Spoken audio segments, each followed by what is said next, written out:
بسم اللہ الرحمن الرحیم۔ حضرت نظام الدین اولیاء اکثر ایک جملہ کہا کرتے تھے کہ ہم سے تو دھوبی کا بیٹا ہی خوش نصیب نکلا، ہم سے تو اتنا بھی نہ ہو سکا، پھر گش کھا جاتے۔ ایک دن ان کے مریدوں نے پوچھ لیا کہ حضرت یہ دھوبی کے بیٹے والا کیا ماجرا ہے؟ آپ نے فرمایا ایک دھوبی کے پاس محل سے کپڑے دھلنے آیا کرتے تھے اور وہ میاں بیوی کپڑے دھو کر تے بنا کر واپس محل پہنچا دیا کرتے تھے۔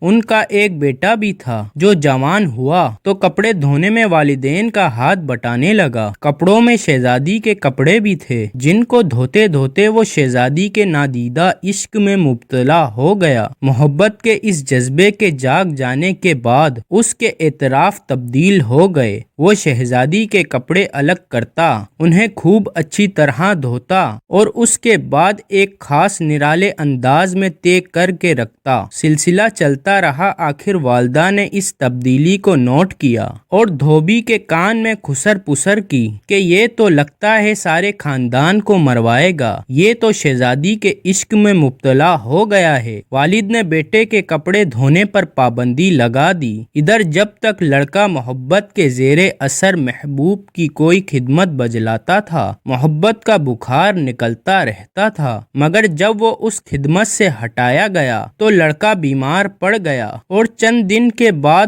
فوت ہو گیا۔ ادھر کپڑوں کی دھلائی اور تے بندی کا انداز بدلا تو شہزادی نے دھوبن کو بلاوا بھیجا اور اس سے پوچھا کہ میرے کپڑے کون دھوتا ہے؟ دھوبن نے جواب دیا کہ شہزادی عالیہ میں دھوتی ہوں۔ شہزادی نے کہا پہلے کون دھوتا تھا؟ دھوبن نے کہا کہ میں ہی دھوتی تھی۔ شہزادی نے اسے کہا کہ یہ کپڑا طے کرو۔ اب دھوبن سے ویسے طے نہیں ہوتا تھا۔ شہزادی نے اسے ڈانٹا کہ تم جھوٹ بولتی ہو، سچ سچ بتاؤ ورنہ سزا ملے گی۔ دھوبن کے سامنے کوئی دوسرا راستہ بھی نہیں تھا، کچھ دل بھی غم سے بھرا ہوا تھا۔ وہ زاروں قطار رونے لگ گئی اور سارا ماجرا شہزادی سے کہہ دیا۔ شہزادی یہ سب کچھ سن کر سناٹے میں آ گئی۔ پھر اس نے سواری تیار کرنے کا حکم دیا اور شاہی بگی میں سوار ہو کر پھولوں کا ٹوکرا بھر کر لائی اور مقتول محبت کی قبر پر سارے پھول چڑھا دیے۔ زندگی بھر اس کا یہ معمول رہا کہ وہ اس دھوبی کے بچے کی برسی پر اس کی قبر پر پھول چڑھانے ضرور آتی۔ یہ بات سنانے کے بعد حضرت کہتے ہیں کہ اگر ایک انسان سے بن دیکھے محبت ہو سکتی ہے تو بھلا اللہ سے بن دیکھے محبت کیوں نہیں ہو سکتی؟ ایک انسان سے محبت اگر انسان کے مزاج میں تبدیلی لا سکتی ہے اور وہ اپنی پوری صلاحیتیں اور محبت اس کے کپڑے دھونے میں بروے کار لا سکتا ہے تو کیا ہم لوگ اللہ سے اپنی محبت کو اس کی نماز پڑھنے میں اسی طرح دل و جان سے نہیں استعمال کر سکتے؟